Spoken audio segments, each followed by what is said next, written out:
ليه اروح سوبر ماركت اشتري كيلو جبنه شيدر الاقيه يقول لي ب 700 جنيه؟ ليه؟ عشان ايه يعني؟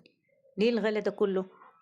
لا، احنا نعملها في البيت احلى واحسن جبنه شيدر وكمان موفره جدا واقل اقل اقل من ربع ثمنها. ويا رب يا رب كل اللي يحط لايك في الفيديو ده يصلي عند حبيبك محمد عليه افضل الصلاه والسلام. ما تنسوش المتابعه واللايك عشان يوصلكوا كل الفيديوهات الجديده. هنعمل النهارده الجبنه الشيدر بطريقه سهله جدا، ومعلش لو الفيديو طول شويه عشان عايزاكم تعرفوا وتشوفوا التفاصيل المهمه عشان الوصفه تطلع معاكم ناجحه باذن الله. معايا هنا 3 كيلو من الحليب الجاموسي، بيجي من عند اللبان زي ما انا وراكم كده، كان سمين والقشطه بتاعته انا كنت جبته فضيته في الحله، فعمل وش قشطه كده معايا. حطيت عليه ربع كوبايه من الخل، وهو قبل ما احطه على النار خالص واخدته على النار هاديه، وقعدت اسوي فيه واقلب فيه كده. احنا ما بنستناش انه يغلي، لو غلى معاكي الجبنه بتاعتك مش هتبقى حلوه. فلقيته لسه ما فصلش، قمت مزوده كمان معلقتين من الخل، بقلب فيه اول ما يفصل معايا على طول اقوم ايه شايلاه وحطاه. على فكره انت الشرشه اللي طالعه دي تحط ايدك فيها تلاقيها دافيه مش سخنه. ما بنستناش ان تسخن، لو سخنت او غلت معاكي الجبنه بتاعتك هتبقى زي الاستك معاكي، مش هتبقى حلوه ومش هتطلع النتيجه اللي انت متخيلها في دماغك. لو الشرشة بتاعتك غلت قبل ما تشيلي منها آه، ال- البروتين بتاعها. تمام. بعد ما اتصفت معايا كده، طبعا انا صفتها حطيتها في مصفى اتصفت، هجيب بقى حله زي ما احنا شايفين. اهم حاجه الحله تكون غير لاصقه والسمك بتاعها تخين. حطيت عليهم معلقتين من الزبده، طبعا انا الزبده الجاموسي ده انا عاملاها عندي في البيت. لو انت عندك زبده صفراء اي زبده متوفره عندك حط معلقتين. تمام. في حدود 100 جرام زبده. هنا جبت معلقتين من اللبن، معلقتين من الميه، احط عليها معلقه من ملح الليمون ومعلقه من بيكربونات. انا وريتكم الاسامي عشان لو في حد بيشوف الفيديو من الدول العربيه يشوف الاسامي ويعرف اللي انا حطيت ايه. بقلبهم مع بعض كده، طبعا اتفاعلوا مع بعض وعملوا ايه، فوران كده زي ما انتم شايفين. طبعا انا باخد الجبنه بتاعتي بحطها على نار برضو هاديه شمعة خالص عشان ما تتحرقش مني ولا تستوي زيادة عن اللازم وتعمل معايا زي الاستك. وافضل اقلب فيها كده زي ما احنا شايفين. كل ما صفيناها كويس في المصفى كل ما ما خدتش مننا وقت على النار. تمام. بس انا عادي تاخد معايا وقت على النار عشان نموت مادة الكاسين وتطلع معانا احلى جبنة شيدر في البيت. بنفضل نقلب فيها كده، ما تشيلش ايدنا خالص، النار هادية بس بنفضل نقلب فيها عشان نطبخها وتستوي معانا وتطلع كل بواقي اللبن اللي فيها والكازين اللي فيها. تمام.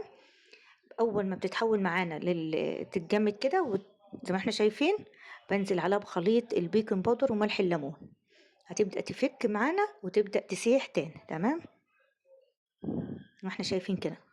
انا ما بقطعش التصوير ولا بقفل الكاميرا عشان تشوفوا كل المراحل، عشان الوصفه تطلع معاكم ناجحه باذن الله من اول مره، وما تخسروش ولا تهدروا آه، مقاديره او اي حاجه منكم. تمام. شوفوا زي ما انتم شايفين كده بدات تسيح وتمط معانا، بقلب كده لحد ما تستوي معانا. مين بقى لسه ما حطش لايك للفيديو حط لايك ومتابعة عشان انزل لكم وصفات كتير مهمة. وهنزل لكم، شوف اكتبوا لي انتوا محتاجين اي وصفات اي جبن عايزيننا اعملها لكم، اكتبوا لي في التعليقات وانا اعملها لكم باذن الله. شايفين بدأت تمط بقى وبدأت تدخل في السوا، بس لسه ما استوتش 100%. هعرفكم هتوصل لنسبة السوا ازاي. تمام. وانا كنت بوريكم المطة بتاعتها ان هي بتسيح وبتمط معانا. تمام. ايدي فيها ما بشيلهاش عشان ما تتحرقش مني من جنب، وجنب يكون لسه ما استواش وتأستك مننا. لازم التقليب المستمر على نار طبعا هادية خالص شمعة. بتاخد معانا وقت بس النتيجة مفرحة جدا والله وتستاهل التعب، وكمان هنوفر كتير. كل اللي استخدمناه 3 كيلو قشطة ومعلقتين زبدة. هنا بقى عندي طعم الجبنة الشيدر، بتجيبي من عند أي عطار طعم جبنة شيدر، أو تجيبي جبنة شيدر حلوة تكون نضيفة وحابة طعمها وتحطيه يديك الطعم. هنا بقى حبيت أديلها لون عشان تبقى لون أصفر زي اللي بنشتريها جاهزة، بس اللون كان خلص، كان بسيط خالص. فكان عندي لون بودر عملته في معلقة نقطة مية صغيرة، فكيته حطيته. بس اللقطة دي ما اتصورتش، هتشوفوني وانا يعني بصفي الكوباية. كانت آخر نقطة كده في الكوباية باصفّيها عشان تدّي معايا اللون بقى الأصفر الحلو ده، لو مش حابين بقى اللون عادي، لو أنتم مستخدمين زبدة صفرا هتدّي معاكم سيكة من اللون تمام، بس أنا عشان مستخدمة زبدة جاموسي فكانت الخليط كلّه معايا أبيض تمام. لو أنتِ عندِك لون بودر بتفكيه في حاجة بسيطة من المَيّة وبتنزلي بيه. نفضل بقى لسه كده بنقلّب شايفين لسه برضه إيه ما استوتش معايا حلو أوي، هاوريكِ إزاي تشوفوها استوت كده استوت بقى خلاص، بتعملي الخط كده بتلاقيها استوت ما عادش بتنزل ولا بتيجي ولا كده ولا كده.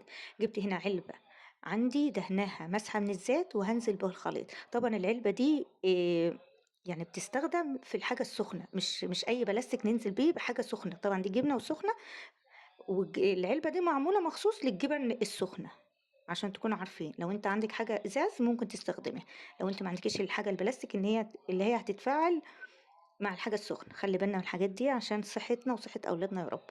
بندخّلها التلاجة تبات ليلة أو يوم كامل لحد ما تجمد، زي ما أنتم شايفين كده دي تاني يوم، هنبدأ نقطّعها مع بعض، طلعت معايا بكل سهولة عشان كنا دهنين العلبة بمسحة من الزيت.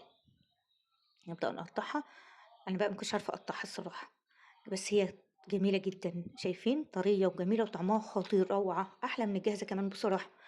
ما فيش بقى تسلم إيدِك يا مرمر، وصفتنا النهارده تستاهل كام من 10، معلش بقى إن أنا بارغي كتير والفيديو طويل، بس عشان خاطر أوصّل المعلومة وما تهدّروش الحاجة بتاعتكم، الدنيا غالية ومش عايزاكم تخسروا مواد خام يعني أو الوصفات يعني تمام، عايزة اللي ياخد وصفة أو يشوفها يعملها ويدعي لي ما يدعيش عليَّ. شايفين جميلة جدًا، تحفة، طعم روعة، روعة، روعة. هنا بقى حبيت أوزن لكم وأعرّفكم ال3 كيلو لبن عملوا معايا قد إيه جبنة، بسم الله ما شاء الله، بسم الله ما شاء الله، عملوا معايا 615 جرام من الجبنة، شايفين؟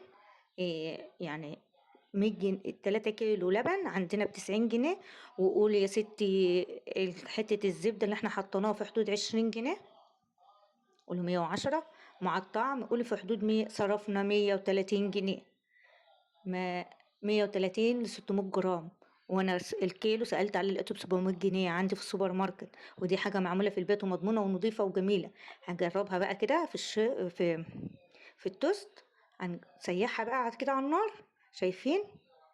سايحة وجميلة وخطيرة وروعة، روعة، روعة، سايحة إزاي؟ دي يبين لِك قد إيه الجبنة بتاعتِك طالعة ناجحة 100%، شايفين؟ سايحة وتحفة، والسلام عليكم ورحمة الله.